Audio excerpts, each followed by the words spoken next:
বন্ধুরা, ড্রাগন গাছ March April থেকে ফল দেবে। তার জন্য আমাদেরকে এই শীতকালে প্রচুর পরিচর্যা করতে হচ্ছে এবং ভালো করে নজর করতে হচ্ছে গাছের যেন কোনো জায়গাতে কোনো রোগ লুকিয়ে না থাকে। বিশেষ করে ফাঙ্গাস লেগে যাওয়ার রোগ, এই গাছেতে এই রোগটা খুব হয়। আমাদেরকে অবশ্যই খেয়াল করে দেখতে হবে কোনো জায়গা গাছের গোড়ায় কোথাও হলুদ হয়ে পচে যাচ্ছে কিনা। বন্ধুরা, আমার এই গাছের এইখানটা হলুদ হয়ে পচে গিয়েছিল। আমি সেইখানটা ছুরি দিয়ে চেঁচে দিয়েছি, মেন হাড়টাকে রেখে দিয়েছি। চেঁচে দেওয়ার পর সেইখানটাতে একটু মোটা করে কার্বনডিজিম ম্যাঙ্কোজেব গ্রুপের সাব ফাঙ্গিসাইড একটু ভালো করে পেস্ট করে ভালোভাবে লাগিয়ে দিয়েছি।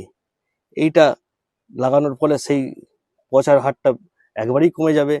আস্তে আস্তে 2-3 বার দেওয়ার পর দেখবেন গাছটা সুস্থ হয়ে গেছে, আর পচছে না। সুতরাং এই সময়ে ড্রাগন গাছের গোটা জায়গাটা উপর থেকে নিচে পর্যন্ত সব জায়গায় ভালোভাবে পর্যবেক্ষণ করতে হবে, প্রতিদিন একবার করে অন্তত, যেন কোনো জায়গাতে কোনো ফাঙ্গাস লাগছে কিনা।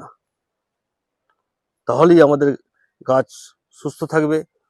আর 10 দিন ছাড়া আপনারা অবশ্যই ফাঙ্গিসাইড 1 লিটার জলে 3 গ্রাম করে দিয়ে স্প্রে করে দেবেন। তাহলে বন্ধুরা, সমস্ত গাছ একদম সুস্থ থাকবে আর সামনে মার্চ এপ্রিলে ফুল দেবে। মার্চ এপ্রিল থেকে প্রচুর পরিমাণে আমরা ফলের আশা করতে পারবো। বন্ধুরা, আমার চ্যানেল দ্য গার্ডেনিং ব্লুপ্রিন্ট যদি ভালো লাগে একটা সাবস্ক্রাইব করে দেবেন, আর ফেসবুক বন্ধুরা ফলো করে রাখবেন এরকম শর্টকাট টিপস পেতে।